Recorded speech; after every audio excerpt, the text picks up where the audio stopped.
Today we're at Gorman School, home of the Cougars, and we're here to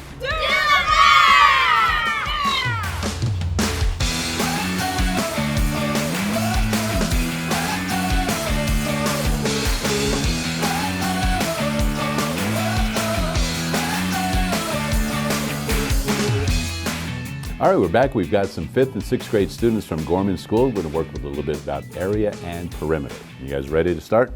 Yes. All right, so here's what I want you to do. One last rectangle we're going to put on our papers. All right, so we're going to draw it kind of long like that and narrow at the ends. So more of a rectangle instead of a square this time.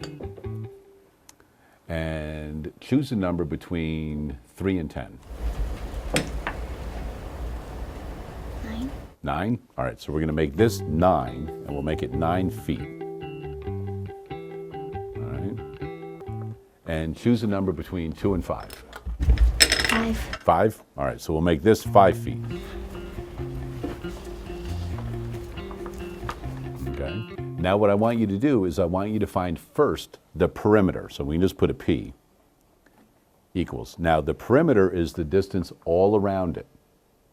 Okay, we can use the formula 2 times length plus width, or we can just add them all up. So go ahead, add them up, and let's find out what you get for the perimeter. So the distance all the way around that figure.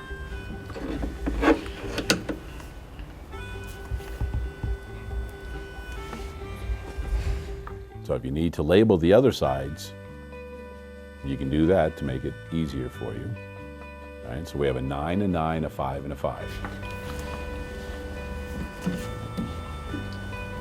All right. And when we take 9, 9, 5, and 5, what do we end up with? 28. 28. 28 what? Square feet. Just feet on this one, right? Because we're going around it, so we have 28 feet.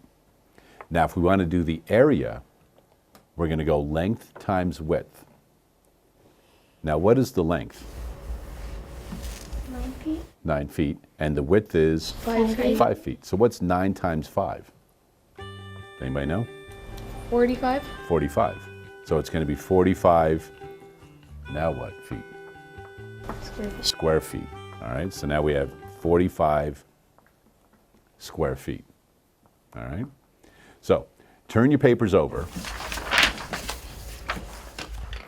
Okay, and you're going to play in pairs. Okay, so one person is going to use their paper right now. Okay, so the person on the right, okay, so you're my partner right now, okay? So the person on the right, we're going to use their paper.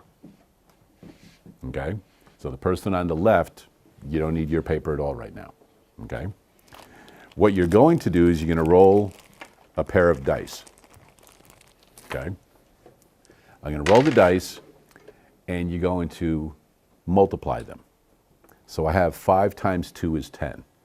So what I can do is I can make a rectangle that covers 10 squares any way I want to do it. Now, how could I possibly cover 10 squares? Color them in. Color. But how do I know which 10 to color in? How do I measure it out? Go to them. X and Y. So how should I do it? Should I just go like this? No, because that's not going to be a rectangle. That's not going to be a rectangle? Wait, yeah, it could be that way. I could go to 5, right? Could I keep going to 10? No, you shouldn't. And it could be a very skinny rectangle. It would be a skinny rectangle, right? So I could do this, right? I could shade it in. Here's 5, 6, 7, 8, 9, 10, right? I could shade it in where I have 10 right there. Is there any other way I could have covered 10 that looks different than that? Yeah. How? So you could have put like Go ahead. 5 and then put the 5 on the other side too. So I could go 5 like this and go 5 like that? Yeah. And then I could color these all in, And then you can and I've do got it- 10. And then you can do it vertical too. And I could have gone like this 10? Yeah. So there's different ways to do this, right? So what you're going to do is you're going to play with your partner, okay?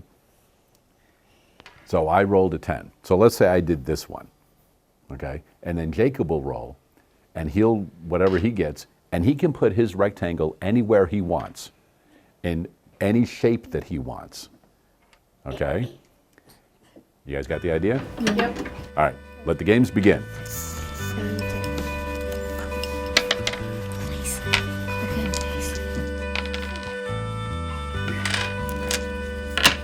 Okay, please. I'm going to start here, and I'm just going to go 3.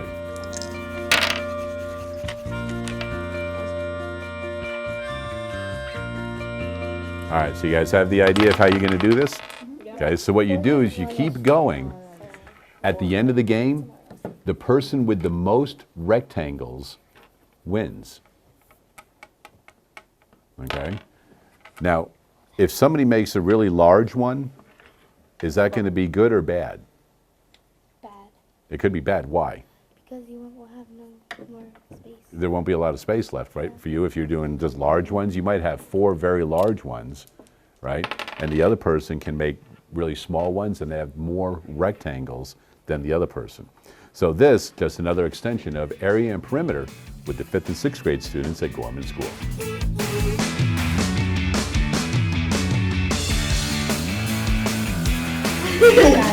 I'm not that ready. I